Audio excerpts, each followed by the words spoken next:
Go Lyr. Why, thank you.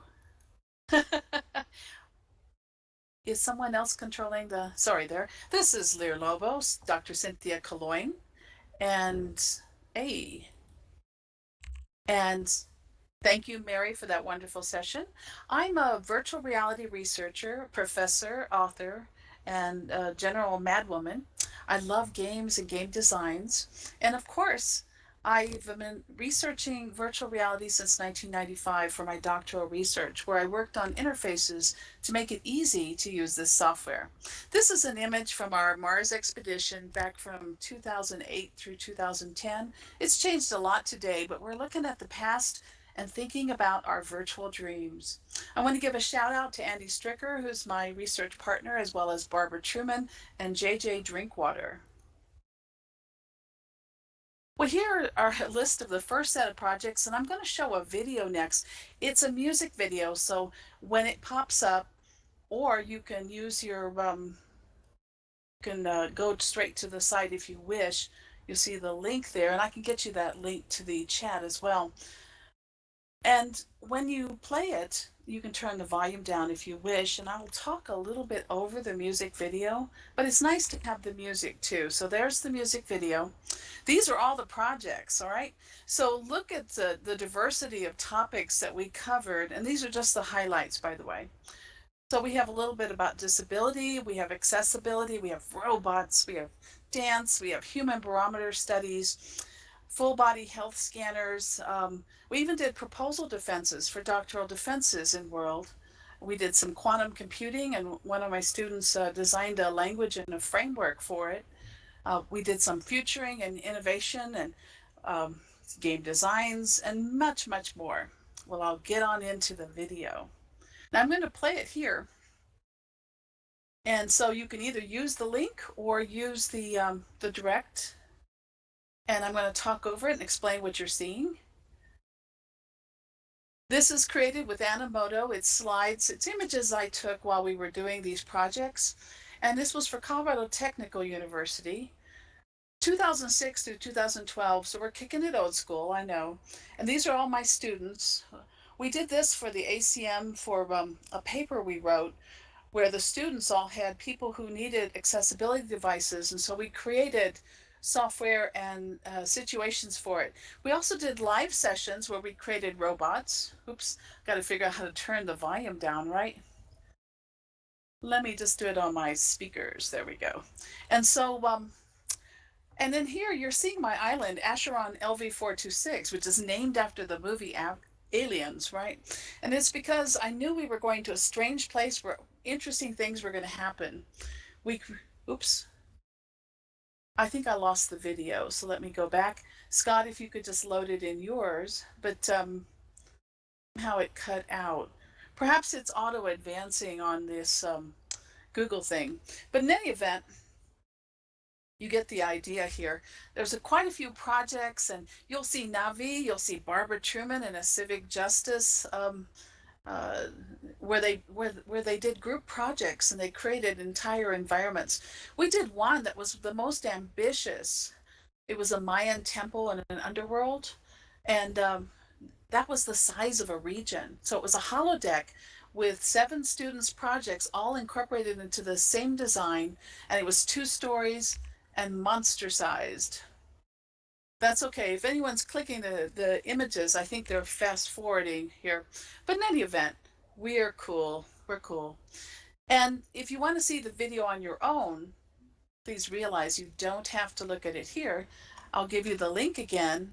And of course, you're always welcome to subscribe to my channel. So what's the advantage of this? Well, it wasn't just immersive learning. We weren't just stepping into the world, and I was holding classes here. So we met, and for the first time ever in an online class, everyone was showing up. And when I say everyone, I mean 22 people, right? And if you've ever taught a class with 22 newcomers all the same moment, that's a cognitive load, okay? And because, of course, the first day they're trying to figure out how to log in, how to move, how to look around. So I had to make a game of all of these activities. You'll notice I'm in all the scenes. I'm wearing dark hair, and That's a full body scanner that the student created in Futuring and Innovation. Some of them modeled their own dogs and of course did proposal defenses. And this was a web service they were writing. That's the quantum computing guy. And then of course we just did so many amazing things that stick with you. Every hour we spent in the virtual world was worth 4 hours in a live classroom, in case you're wondering, for the cognitive benefit, for remembering 2 years later, and for commitment. That's a synthetic knowledge management system we were working on with Ed Lavieri, who's now part of ISTE and part of the Games and Simulations Network. We studied in the universe, we studied in strange places, and of course the students at first were resistant, right? So are instructors, because they're like, oh, such a high cognitive load. And yet it forms such personal connections that really matter. Here we're at the Mayan, we're looking out over, and this is an entire region that all appears with one click of a holodeck, okay? That's what makes that so breathtaking. We even had that game in the basement where the captain of the team who wins loses his head. Obviously, that didn't happen in ours, but well, we'll move on to the next set of projects. So that was the first 6 years, right? And of course, I taught 52 classes, university classes in the virtual world, where they met, where they had to model. Often they had to do collaborative work, everyone working on the same model, okay? And that brings new cognitive challenges because you have to learn to set your permissions. You have to learn, how do you link between different people's content? How do you learn these cooperative work social skills, right? And not run off with someone else's stuff. Well, here you're seeing Barbara Truman over by the gurney where a chatbot's on as a patient on the gurney there. She's wearing the green dress. And I'm standing there next to a chatbot, and students from 2 different classes are visiting. We have instructors from 2 different classes. The benefit of learning in these spaces is we had cross-pollination between classes. Everyone would get so curious, they would come to other people's classes. And I know the university frowns on this, right? Because they're like, oh, the classroom has to be this isolated place, right? Very secure. And yet here, we would have Larry Johnson from the New Media Consortium drop by and pre-released the Horizon Report to my class. He'd run a little trivia game before it was released to the public, right? And when you say 1-to-4 ratio, Beth, you'll have to give me a little context on that. Because I missed what you were asking there. But the reason this is so important is we would never be able to have some of our thought leaders and sources and it's kind of like the way Mary was describing earlier, the virtual tea and the creator dropping by and just happening to whip out 2 of them and give them to her. Those kinds of magical moments can have in these virtual spaces when we have this broad, spectrum of people attending. Oh, no, I said when students come to class, they would only stay for an hour and then they'd work on their projects maybe for a half hour, maybe not. Usually the last half of class. So we'd have a half hour's worth of information, interaction, laughter, play, if you will. And then we would have a half hour of collaborative work. And that hour that they spent in a virtual world was worth 4 hours in the physical classroom. I used to teach graduate and doctoral classes in a physical classroom. And I would run around the room pretending I was Dilbert's pointy-haired manager, the fount of all knowledge, right? And I, of course, would have a great time. And I did this in the virtual world, too. See, one of the things we forget as educators is we do not have to know everything. Abandon that quest, right? That's not our job. Our job is to inspire our students to be co-conspirators and to have ownership of education in these spaces. So if we abandon that fear, because that's where the fear comes in. Because I was listening to someone the other day, this was in our Future Trends in Technology Forum. And if you haven't participated, it's on Thursdays, it's open, and it's FTTE on Twitter, pound FTTE, and it's hosted by Brian Alexander, who's a glorious madman. And I think he would approve of that label. He's a futurist, and he, of course, has been active with the in publishing the Horizon Report and leading that effort. And he used to run the Untitled predictions. So he'd give you play money, and you'd bet on the future, you know. And for many years we did this. And by many years, I mean more than 12. And anyway, he hosts this every Thursday. It's at 2 p.m. Eastern for you East Coast folks, 11 a.m. Pacific. And of course, it's held in Shindig, so you have to log in with Chrome. We post the link using that hashtag so you can see it every week. And every week it's a different topic. Sometimes it's esports, sometimes it's virtual reality, sometimes it's the fact that a school closes almost every week these days or constrains. And they're kind of wondering, out of the 4,000 universities we have in this country, will half of them close in the next 10 to 15 years? That's something we're all trying to struggle against, in case you're wondering. So anyway, off of that sobering note, let's move to the next video. So now we're going to look at 2013, and then I'm going to go into some of the theory craft. And I click the little button to advance it, but I don't see it yet. So I will try again. We'll do this a moment.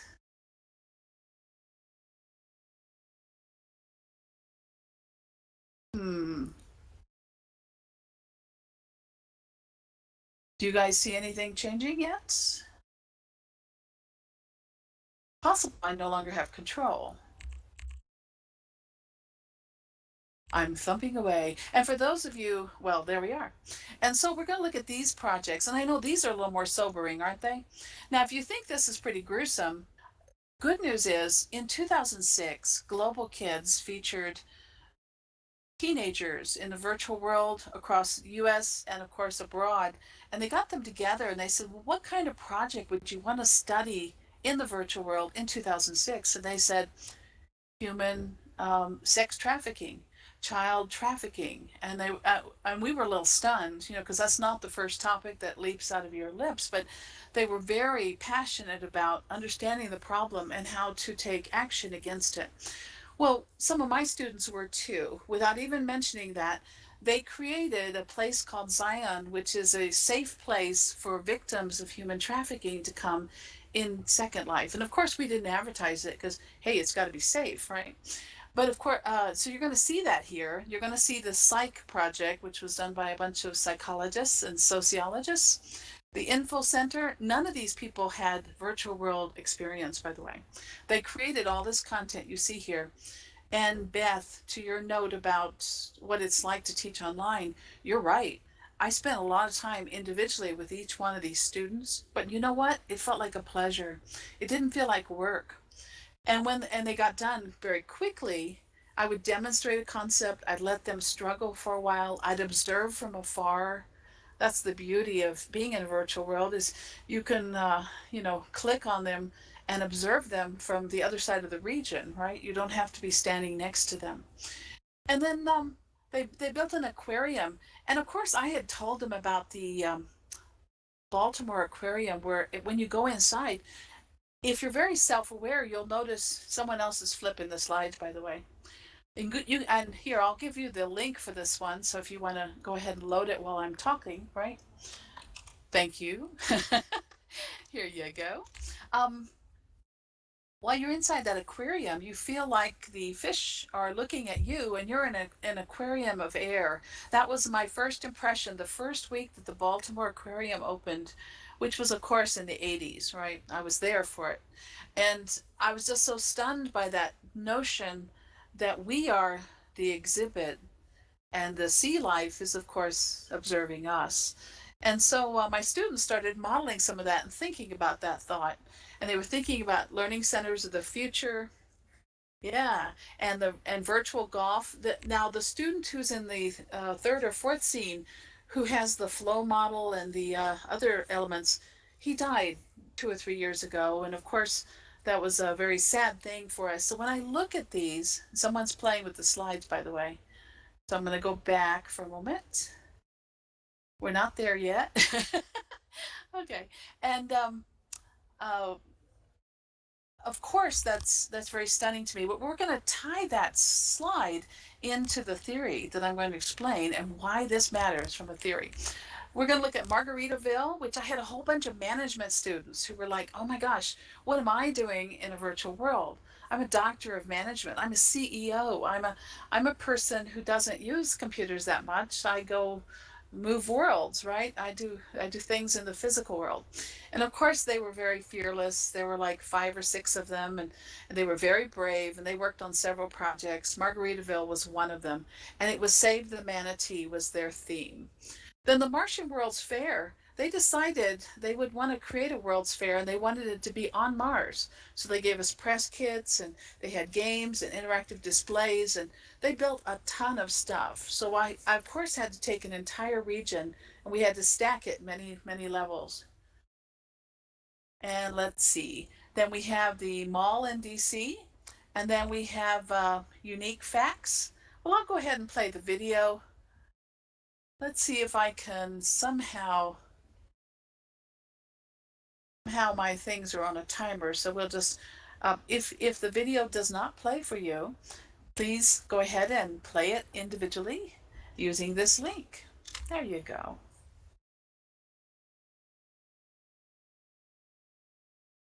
This is Margaritaville coming up, and this song is called Beautiful Design. There's Zion, the safe place for human trafficking. And we use chatbots. We use a lot of different techniques. And we're dancing there at the end. We celebrated after every class. We'd hire a DJ and have a party. And then our presentations were part of the party. You're wondering. Oh, good. Wonderful. But it may cut out. That's psych. But my psychologists, they built that. And they even assembled it, textured it, everything, in case you're wondering. That's a librarian created that, the info center. I had a physicist who was teaching high school physics, and he created that astronaut. You click on the left or right side, and the terrain changes at his feet to Mars, the moon, and Earth. And then he has a hammer and a feather, and it drops. Well, it looks like the video went ahead in advance, so very sorry about that. I don't know how to cut off whatever's advancing it, but you can look at the video later. Quite a few projects and some really stunning work. And of course, when you get to the flow model one, he has a scene there where he says, Dr. C, I'm using Csikszentmihalyi's flow model, and I'm thinking about why these things matter. Well, let me move into some of the theory craft. And of course, many of you know that we created the Mars expedition. There, this is Beth. What's that? Scott posted in chat a little while ago. He says, click the 3 horizontal bars upper right of your little presenter tool and select take control. Oh, okay. I don't know if that works or not. I think what's happening though is Google's also doing an auto advance on me, because I don't think it's you guys thumping my stuff. You're sophisticated, right? So Google can do that. Yeah. But I think it's auto advancing. So I'll just get to the cool part. You can watch the videos later. But the videos just make me they're just such a wonderful memorabilia for me, because capturing the images, remembering my students. 52 classes is a lot of classes and a lot of different students who've had 1 to 7 classes set in a virtual world, and they loved it. Even my management students, it was transformational for them. They may never go into a virtual world again, but they have strong impressions. They don't forget what we covered. And that's what I'm saying. It's rather breathtaking. But here we created the Mars expedition, and the team wasn't going to submit it for the prize. They said, "Oh, it's just a thing." And I said, "It's a wonderful thing. What are you talking about? It reses content as we go through it. As we fly through space, we see space phenomena. We see satellites appear. We go through meteor storms. We have all these surprising things occur. And that's very engaging, because then you're distracted and intrigued, and you have that wonderful curiosity. Now, at first we had Hal on board, right? And Hal has a lot of attitude, in case that's from 2001, A Space Odyssey. But we created our own, and we gave him a little more snarky attitude. And of course, that made it very lively. We won the $25,000 for it. And of course, the money went to research, in case you're wondering. So we did not get get the funds for it. But I submitted it, and of course, I believe in the team and I believe in what we're doing. Now I have control, and I've clicked the move to the next page, but I don't see it loading yet. So I'll try it again. Now I am clicking on those little arrows. Should I be clicking on something else? And see, what's beautiful about Verbella, just so you know, is it reminds us of what it's like for our students to be in these kinds of spaces. The Mars expedition, we've moved it a day. Yes, you can play it. You have it on, now that I have control, I can't seem to get it to go forward. So isn't that, there we go. Um, and the Mars expedition today is Blue Mars, and we have a machine learning and artificial intelligence system built into it, Day, and it's very sophisticated. Now it's mesh. Back then it was prim based, right? Because that was 2008. And today we're all mesh. And then we have a space station. We have 7 stations. And then we have the Interstellar Project. So I've gone beyond Blue Mars. I'm going to be presenting about it at the Virtual World's Best Practices in Education, because every year or two we have updates, right? Major updates. So let's see. I'm going to get to the next slide. So there's an example of our know, think, and do. So we're building on established theories for how people learn and what they study. Now I've clicked it again, but I don't see it going forward.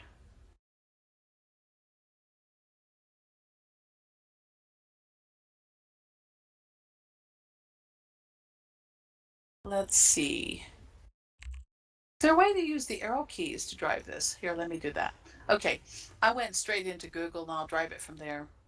So the virtual module, this is the challenge-based learning. So we're not just getting into a rocket, flying up to the Deep Space Explorer, and then doing heavy lift launches up to Mars. We're thinking about how to encourage students to generate ideas, to evaluate and think about them, to structure, their information, and to make new decisions based on it, right? So this is our process, and this is why it matters. I'm trying to look at the chat too, but it keeps collapsing on me, just so you know. So let me know if I miss anything. So we're building on this theory, the challenge-based learning. And of course, we're building on the flow model. Whoops. And we're thinking about, see the bottom there, where it says low skill level and high? When we go into a class, when we come into this presentation space, when we go into a virtual world, we have a certain skill level. And of course, I'm an expert in many worlds, but I'm a newbie here, right? And so I could, if the technology doesn't support my behavior, even if I'm misbehaving, right? I could worry or feel apathy or have anxiety because the challenge level might be really high. Well, that happens to our students too. So one of our goals when we design our games and when we create learning experiences is to get the students' skill level up, right? And have the challenge slightly higher than the skill level. So they're constantly accomplishing and getting reinforcement for it. And our goal is, of course, to get to flow. But I'm usually happy with arousal because then the student assumes ownership of what we're doing, takes charge, and then pretty soon I just clear a path, right? And let them work. Now, here's why this matters. If you've never seen the Hoffman and Novak, and it's a marketing paper, so you're going to say, what are you doing looking at marketing? But it's a wonderful paper. And it's like a meta study analyzing the 12 studies in the little legend. And I know you can't read it. That's why I gave you the links to 2 different ways of getting this content. Well, what's cool about this, and this paper is online, but if you don't have a copy of it, let me know. And the researchers are so gracious. When my students ask for permission to use their models or to think about their stuff, they send it like the same hour by phone, right? So here, what they're doing is they're looking at everything from addiction and I don't expect you to read it, all these different ways of experiencing flow and all the deep characteristics. And then it maps it to all these papers and it thinks about, it's tying into analytics and this notion of affinity and why people make certain decisions. And of course, in Barbara Truman's research, whose delightful do angle, she further defined the notion of intersubjective flow, which is in the little spiral notebook on the right there. And it's this notion, of course, I have mine microscopic, right? But it's this notion that you have a challenge and you're very immersed in it. You have goals, you have feedback, your concentration level is so focused that you don't realize you're not wearing a head mounted display device. See, one of our goals, and I know many of you are going, yeah, but I want to wear the tech. Well, right now I have a wrinkled retina and it's slightly detached, and I've done a lot of work in head-mounted display devices, and several of you know how I feel about them after working with.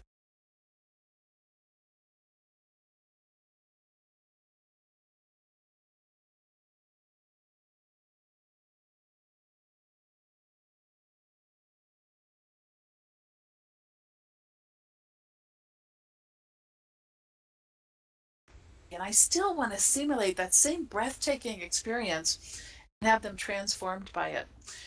So of course we think about that and how we get that sense of presence. That's what intersubjective presencing is about. And of course, her research added the virtual to it and virtual physioception. So she was thinking about how you take it to the next level. Well, here's one of the challenges that we worked on. Now, this is as instructors, we built this, and Andy did a lot of integration.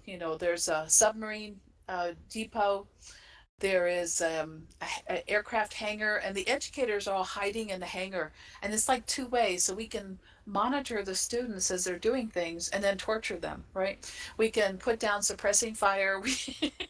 We can set off landmines. And I know you guys are going, hey, education is supposed to be a safe place. Well, yeah, it is.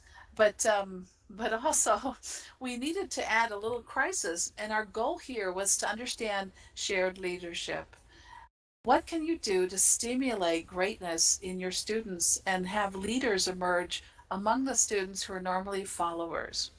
One of my doctoral students, who winds up now being my boss at a different school many years later, right, conducted her doctoral research using this setting. And what she did was she was thinking about when we put these stresses down, who steps up? Who defends other people? And of course, in the challenge, give you a gun and then we say don't use it. Isn't that nice? It's like aliens.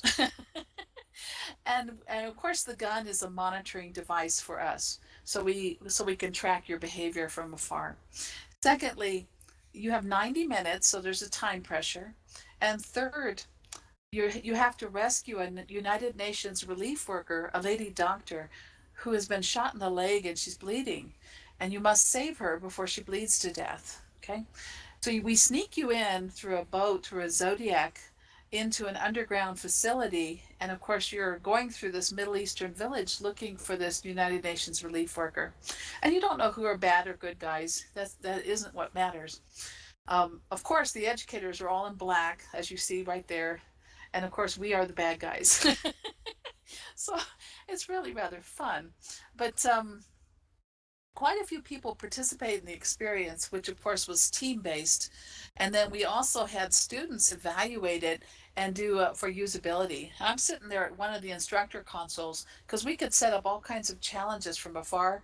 We, of course, had a red versus blue scoring system. And then for every student who appeared or player, we'd see them like a little Pez dispenser in that case in the lower right. Here's another cut at the grand console, and on both sides I have access to doors and landmines and things I can set off to add stress and to route the players. And here's what we were interested in. When people discover something, it's one to a customer, right? So only one person can discover the clue. We were interested in how would they share it? Would they share it by voice? Would they share it by text? Would it be in the group text? Would it be, all these different ways in which people collaborate? And then do they split up? In D&D, in Dungeons and Dragons, we always tell people, don't split the party. Because when you do, the game master is going to kill you. No? Or add incredible stress to get the party back together. So it's just a given, yeah. And people never look up, right? So here's why it matters, in case you're wondering.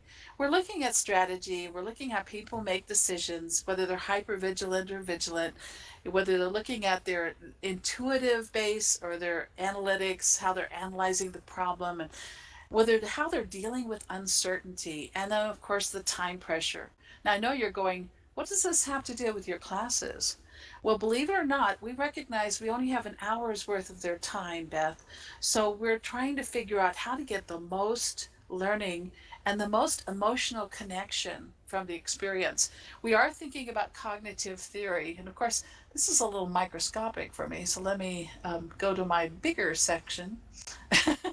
Luckily, I have multiple monitors here. And so we of course have an instruction and coaching model. We design chatbots. And back in the day, I would design them as digital assistants. Some of them would pass out my materials, syllabus stuff, the activities for the day. Some of them would answer questions, in full sentences. And I had built a database of prompts and so that when people said a certain trigger word, they would get information that was useful. And then I taught the students how to use these things and how to create them. Unfortunately, my students missed the part where you're not supposed to put too many chatbots within 20 meters of one another because they were using the local chat, the chat zero. And so when we went away for the weekend, we came back and they had crashed poor Pandora bots due to crosstalk. So the bots just kept talking faster and faster and faster until boom. And yes, they were down for 3 weeks, sidearm. And I felt so bad because, of course, I knew better and I had warned them. And of course, it was my account that got banned, right? Because it was a denial of service attack, in case you guys are wondering, playing the home game here. So I've had several opportunities for misconduct only due to harmless teaching techniques using all these technologies. So please realize students aren't the only people learning as we go through this process. That's why I always smile when people say, "Hey, we're going to use chatbots." I go, "Yeah, that'll be good." It will be if you limit them and you keep them distant and but if you make it convenient so they're talking in the open chat, you have the opportunity for great conflict, with your service. But anyway, so here we're thinking about how people solve problems and our curriculum model and our learner model. And so we're doing a lot of thinking about thinking, really. Okay. And of course, we have more models. And you know what's so funny about these slides? We gave this presentation, part of it, to the Gordon Research Conference for Liz Dorland. Many of you know her as Chimera. And she hosted it, and it was this wonderful opportunity to meet with like 200 scientists from all walks of life, from all over the world, including NASA and Oxford, and you name it. And everyone was very serious and very deep. And the people who spoke before us were demonstrating games and having fun and being real light. And they didn't have any models, and so the scientists were all grumbling on the little break between the sessions, saying, "Oh, that's so fluffy." There's no thought behind it, no theory, no. So we get up there, and this is just this, but the iceberg on our models. And Andy likes to cram like 4 models on a page, right? And some of these come from his doctoral research. Some come from he taught quantum mechanics and intelligent agents at Oxford Summer Institute for Donald Broadbent, who was famous for coining the term selective attention in cognitive psychology. And of course, this was long ago while he was still alive, but Donald Broadbent worked with Alan Turing. So if you're wondering about all these connections, we have worked with some of these amazing people who have transformed how we think about computers and their ability to resemble life and artificial life. So we have all these models that think about the challenge, think about what people are learning, think about the collaborative virtual tutor. And that is our goal, is to get to a point where we have something that can interact with students and support them when we're not around, Beth. So we can get a life. And of course, we have to assess all this. And this is perhaps not an elegant slide, but it's a working slide where we could take these little This is like having something in the real world where you move the little dots or coins, and you can see all the ways we're measuring. We're looking at, does the learner knows that it matters? Do they know how to do it? Do they do it? And then do they think and adapt about it? That's what's happening in the center. And then we have 5 levels of challenge for anything we do. And that's not just for the hostage rescue game, and it's not just for the Mars expedition. It's for over 12 different games that we've designed. Uh, so each one of them, and then you can see all the characteristics for the leadership practices and then the core professional competence. Now, I know you're probably thinking, well, now, wait a minute, what does this have to do with the 52 classes you taught? Well, we think that we need to go beyond the core subjects. Absolutely, you can have all my links, and all this stuff is downloadable too. So the question for the video was, can we have your links? Can we do your stuff? And the answer is yes. In fact, I'm going to give you a few links again. So you can download the slides with just a link to the videos from here. And you can grab the Google Doc with them built in and hopefully not have them advance on you right there. And then, of course, within those slides, you can, and then if you're interested in the other sessions or all the data that supports this, I have about 100 and some odd slides at slideshare.net/Lyr Lobo. This is my 293rd presentation and keynote address. So if I'm going a little fast, that would be why, I am aware of time, but so we'll move on to the next one. So now we're thinking about quest-oriented and very focused, right? And we write papers about the things we develop, in case you're wondering. So we've published over 30 papers, 3 books, 3 book chapters, and we're working on a 4th book right now. So we don't just teach, and we don't just create content, and we don't just play games. We do a lot of thinking about why they matter. What are the long-range benefits? And then how does it become very personal to the learner, and how do they assume ownership or become part of the process over time? Where the learners graduate, but they don't leave. You notice Barbara Truman's still around, right? And quite a few others. So here we have the Learning Quest Challenge model example, and we built it into a way of thinking about this next game. And this one here was the Mars Geothermal. And Mars Geothermal was after the Mars expedition day. So it was thinking about, we are living on a planet with finite resources, and everyone's very worried and scared. So we started in 2010 working on what would it take to not only get to Mars, but then to figure out how to handle some of our energy crisis, some of our cleanup, and also to distribute things and also treat the other planet really well, right? Not abuse it. So we have these quests and challenges, and let's face it, no one's been to Mars. So no one understands what we're doing, right? I mean, they may understand geothermal, but probably not, because I'm teaching computer science and sometimes management, and these are doctoral courses. Now I also teach software design, software requirements engineering, and software development for undergraduate, and then I also teach graduate classes. And I teach 60 different course subjects and courses, in case you're wondering. And that's just for one school. I'm teaching for 3 schools. And I teach 6 to 9 classes a term, and write up to 4 classes a term. So here's why this matters. And this is kind of linking to Dr. Constance Steinkuller's work. Remember, she's the one who ran the World of Warcraft study, where she looked at the literacy. When kids read, game-related texts, and they contribute to a forum, and they think about how we calculate, combat, and how we handle the auction house, how we do all these things, why does it matter? And one of her 5 ways of measuring that was through model-based reasoning. Well, we do this too. So when students are building things, or when they're using our builds, we're thinking about the architectural levels, the logic engine, the diagrammatic, and the manipulative, what people are touching and doing, and what if I do this? Will it be safe? Will it respond to me? And then we think about the benefits. And you can see them here. I'm not going to read to you.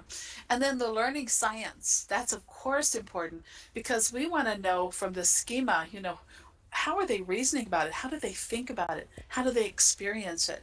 How does this form strong mental models that transform from the day one when they began in the world to the last day when now the world is theirs, right? And the stuff within it.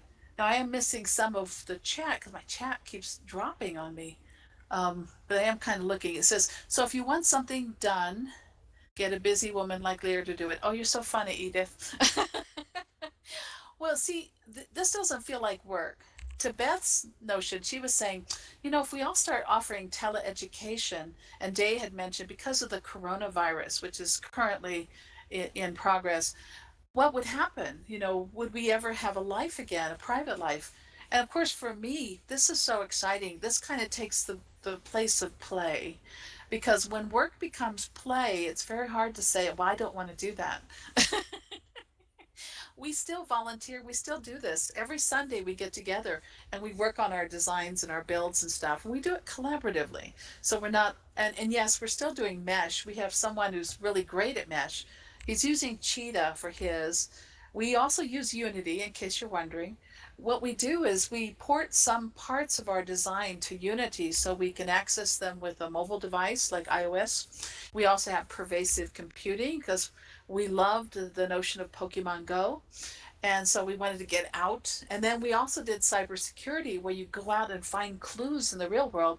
You bring them back and then you have to decode and decrypt them, or the opposite, and then bring it in and figure out the codes, and then it pulls you into the virtual world into a mystery.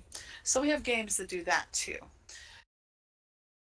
Then we have these model-based reasoning applications you see here, which of course are getting into prescriptive assessment, adaptive expertise, a little predictive analytics nowadays too, because we built a system, Day, that builds on an MIT ontology. So it classifies things. So as you talk and touch things and walk around and do stuff, similar to what Meteora did. Remember the old NOAA region and Second Life?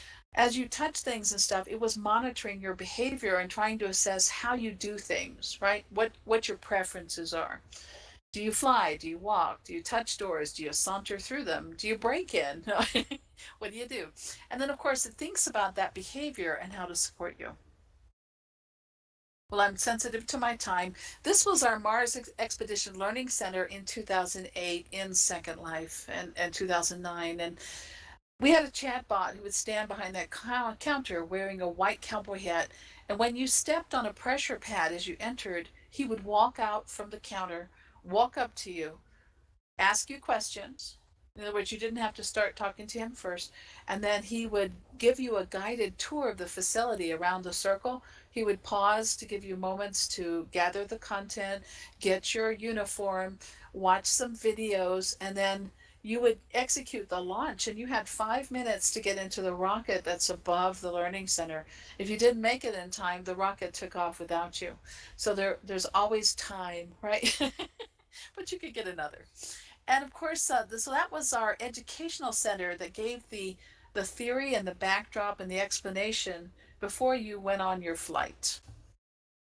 Now, this is after the Mars expedition. This is the Mars geothermal. And of course, we had quite a few developed pieces, and we brought our regions over and put them into the Moses project for a while, the Military OpenSimulator Enterprise Strategy, and that was the US Army. I'm working with the Air University. That's where Andy Spinoza Quinnell is. And of course, I'm just a volunteer. So is Barbara. So we're doing this out of the love of it. So we bridge our research love with our classroom experiences. And my last class I taught in April 2017, which bridged with the virtual world's best practices in education, Second Life, and OpenSimulator. And then we ran the rest of the class totally in OpenSim. And we did self-hosting from a farmhouse in Alabama, in case you're wondering, where Andy lives. So we learned how to get the router, a NAT router, so it would handle, port connections. And then we had to beef up the memory so that we now have 7 grids of content. That's not regions, those are grids. And we had to architect it that way so to optimize it, we can run 4 grids at a time. By the way, this is on a Mac server, in case you're wondering. So we're using Windows and Linux software on a Mac. And then when we have special events that involve the military or the Air Force Air University, we can port it to the Amazon cloud very quickly. So we can copy everything up there. And then we're running a little like Second Life right now because they're using cloud-based. So that's our mission to Mars. And this is the end of my session. I'm going to look and see if there are questions and comments. If you have anything for me. Now, this was a blast from the past. So, Day, I didn't tell you all the current stuff, and that's because we're going to cover that at the Virtual World's Best Practices in Education. We have 2 sessions, one called The Soul of a Charioteer, which is going to talk about leadership and theory and also values-based leadership and our moral compass. So we're thinking that as a society, we want to be kinder and gentler and and more appreciative of each other. So we're working that into our designs and our analyses. And then we're also going to look at Interstellar, our 7th grid.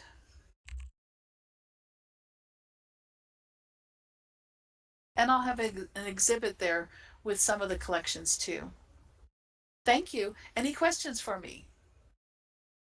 And I want to thank our hosts, the Verbella folks who've graciously given us this space to meet in today, and to Scott Merrick, and to Spiff, and to Beth, and to Edith, and everyone in the VISTI and ISTI organizations. Thank you so much, Lyr. You bet. Yes. Virtual World Best Practices in Education is March 26th to 28th, 2020. And of course, you can check out their channel, their the Twitter feed, and also we'll see you there in Second Life. Bye-bye.